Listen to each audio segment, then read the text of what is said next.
Hi, I'm Heather Dawson. Up next on the High Desert News, the search continues for a missing police officer and a fatal drunk driving accident on Interstate 15, plus a toddler is missing in Spring Valley Lake. Details coming up next here on KHIZ.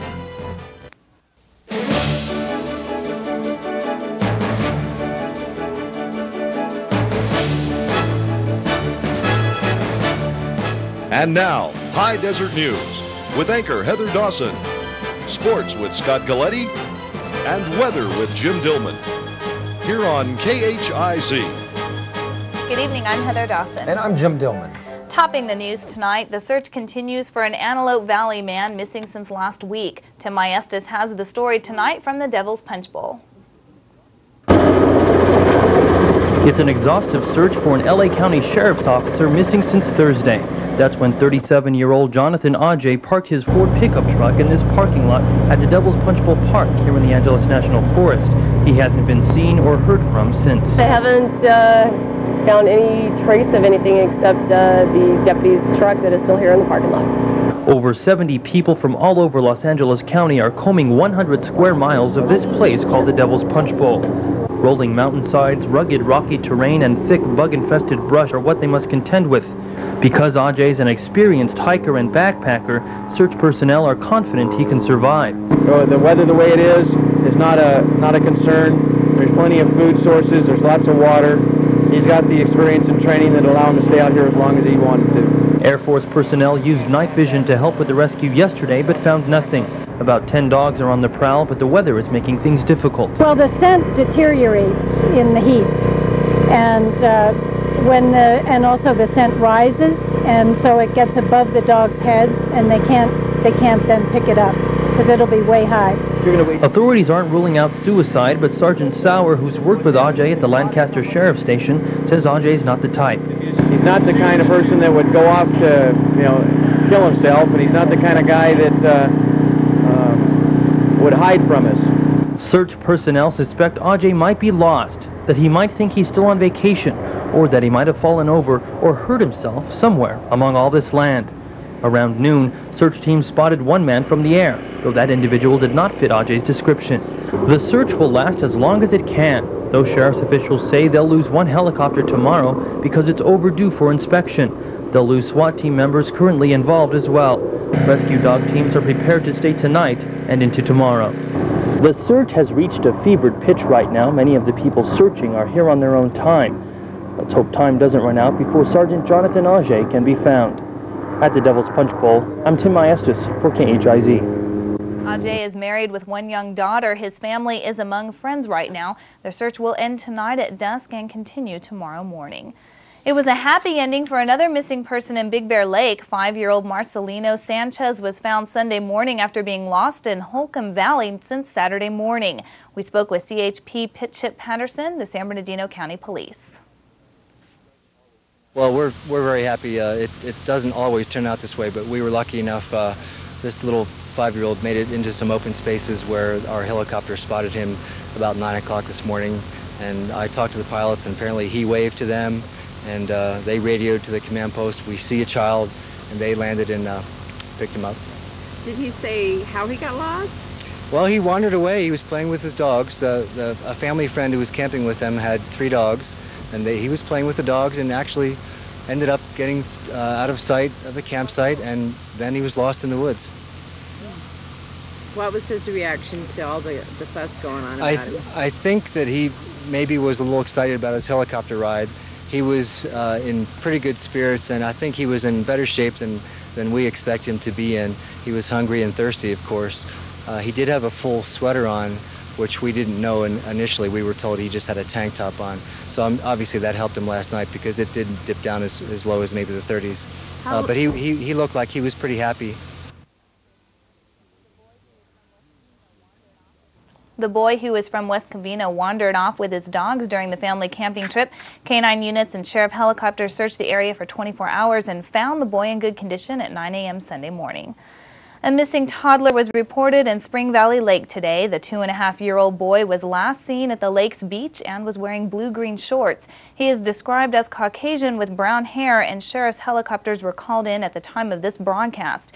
They also will be searching the lake for a possible drowning. The boy was reportedly with his parents when he disappeared around 4 o'clock this afternoon.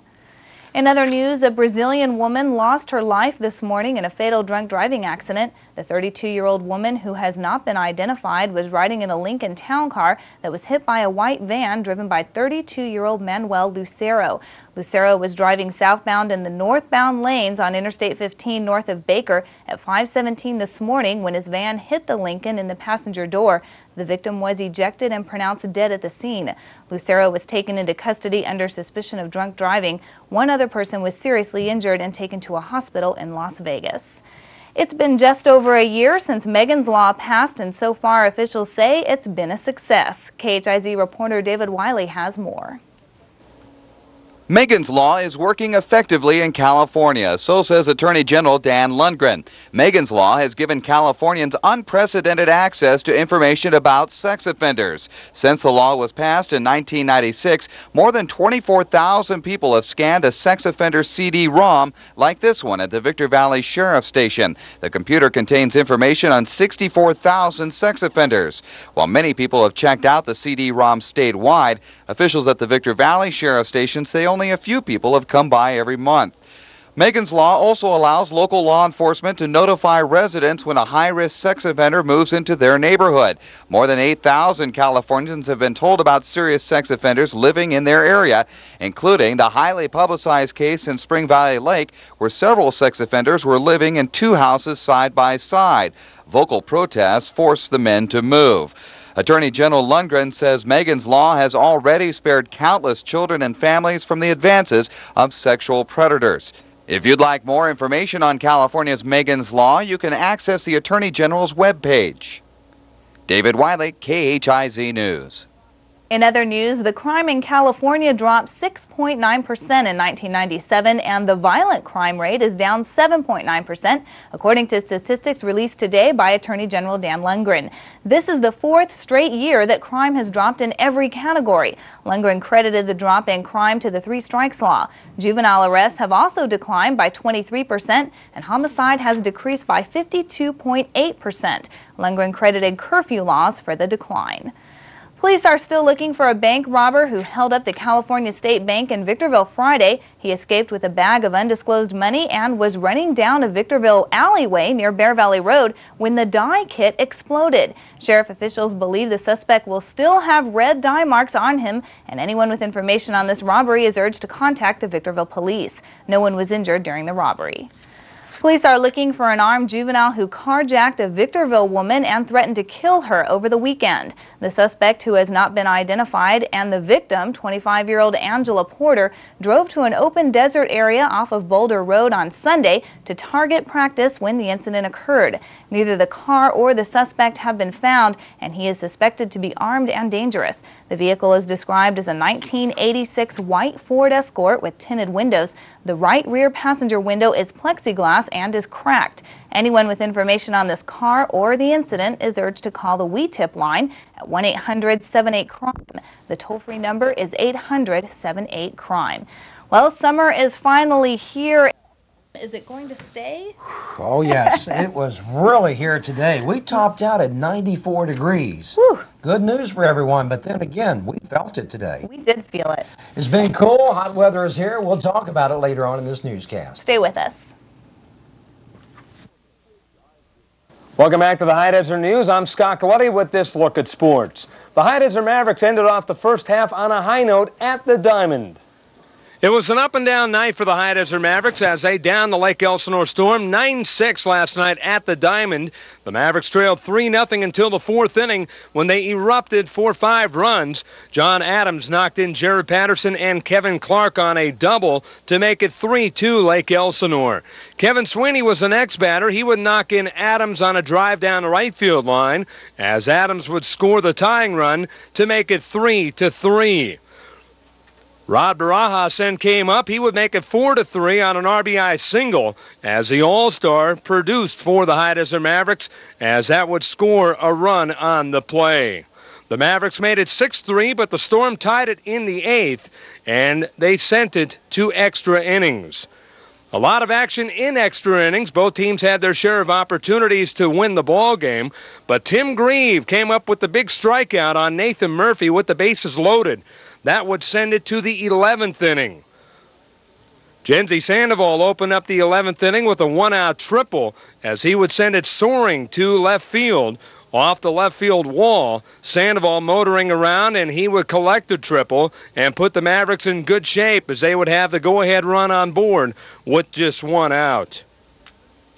Jamie Sykes was then the next batter as Sykes connected on an RBI double to right center field in between the center fielder and the right fielder. That would make it 7-6 High Desert as Sandoval scored on the play.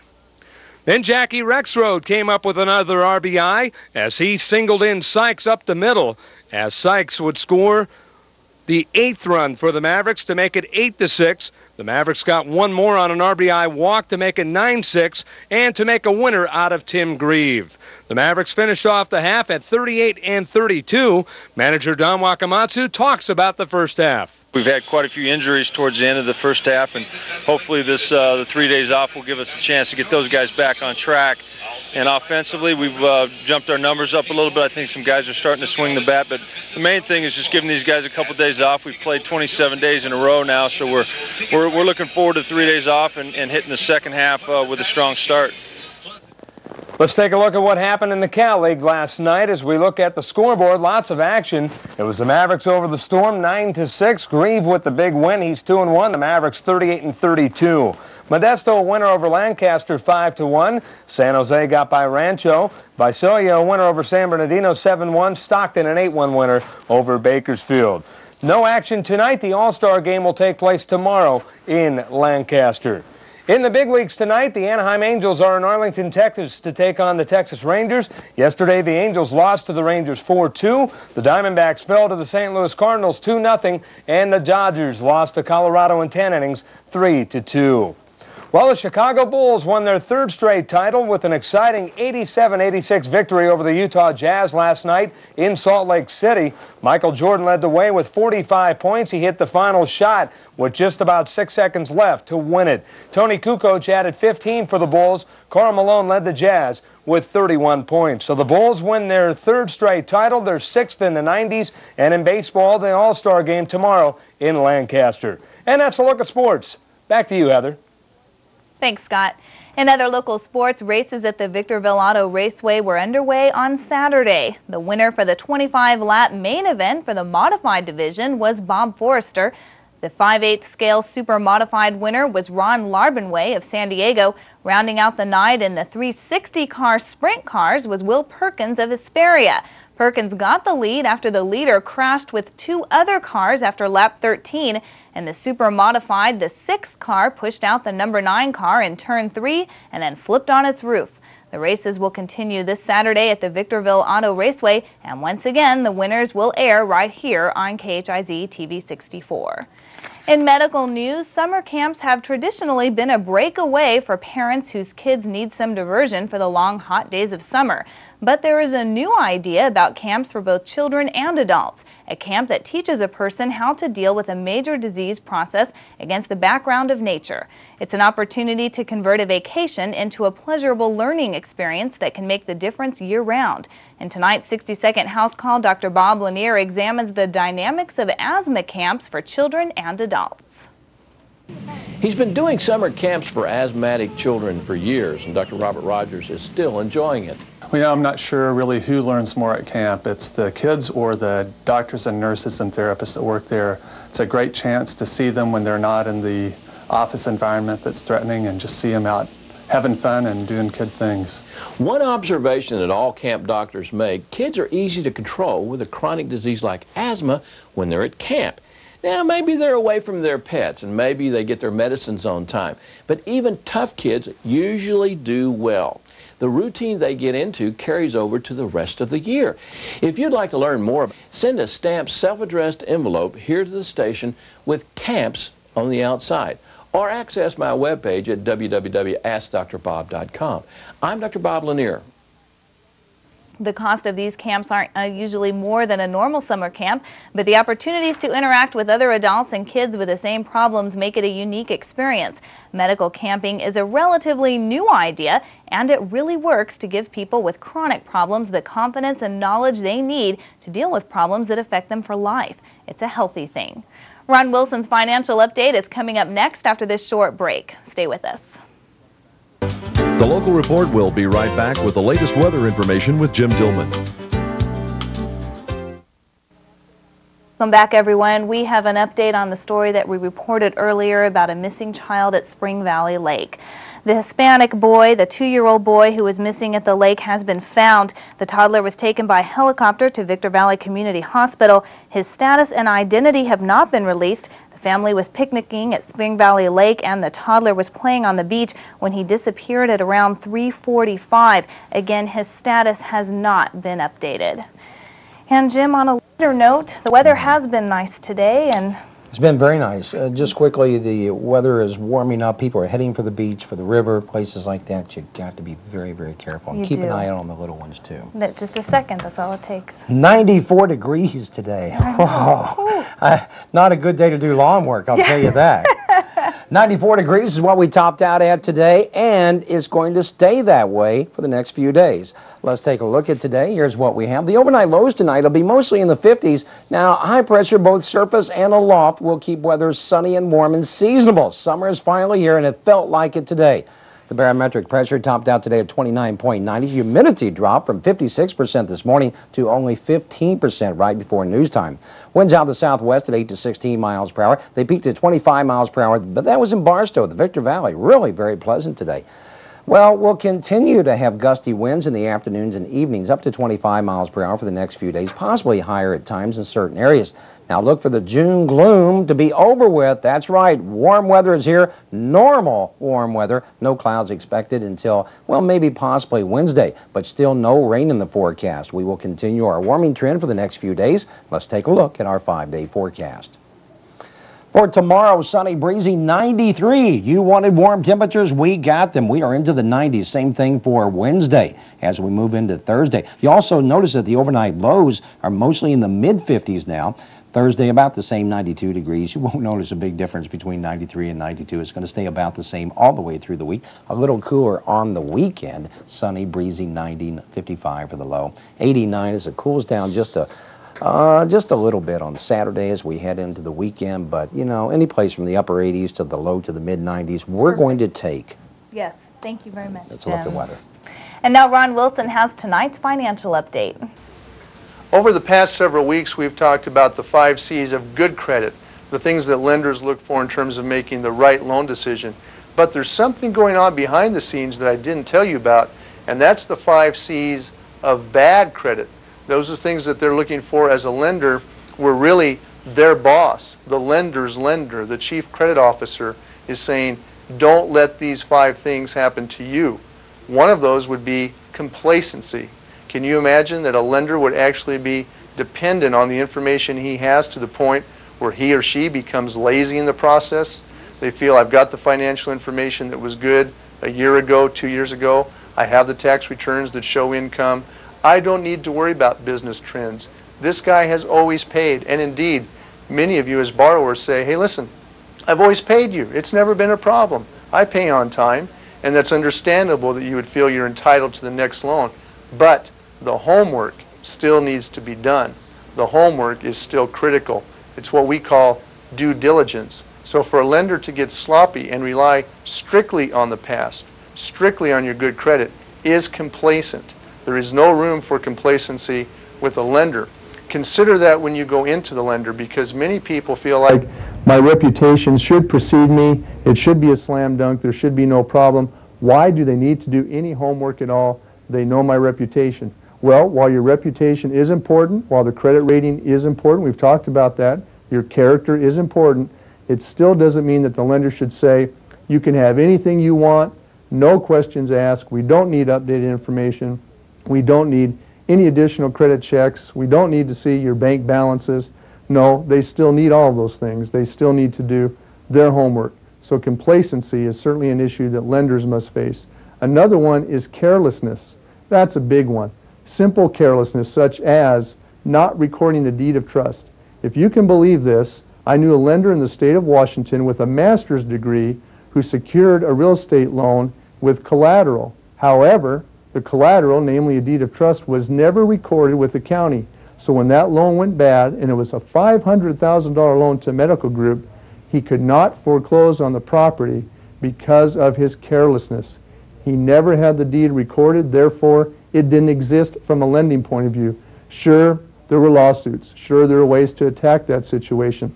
But let's face it, it wasn't the right way. There should have been a deed in place where the lender could have foreclosed. So for lenders, carelessness and complacency are a bad combination.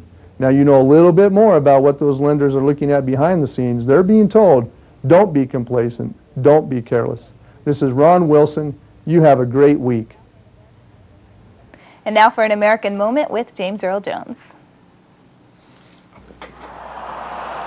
Turning night into day is not much of a trick now, but it was back when these towers of Austin, Texas were built in 1895.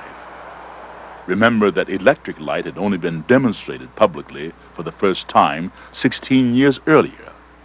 Moonlight towers, they were called, because they were designed to bring the light of the full moon to Austin, whether there was a full moon in fact or not. 31 towers were built, 17 of them remain. 150-foot high cast iron reminders of the audacity of another time. Imagine the gumption and the confidence required to fill the sky with moons. All cities have lights now, of course, but not this tall, and not this bright, and not this old. In 1895, when they were put up, these were the first and only moonlight towers anywhere in this country. And they still are the first and only. For all of humankind's tenure here on the planet Earth, the setting sun pretty much meant the end of productive work for the day. Then along came Tom Edison with a bulb as bright as the sun itself, or in Austin, Texas, as bright as the moon. That'll do it for the news tonight. Be sure to join us tomorrow at 6 and 10 for more local news. I'm Heather Dawson. I'm Jim Dillman. Have a good evening, everyone.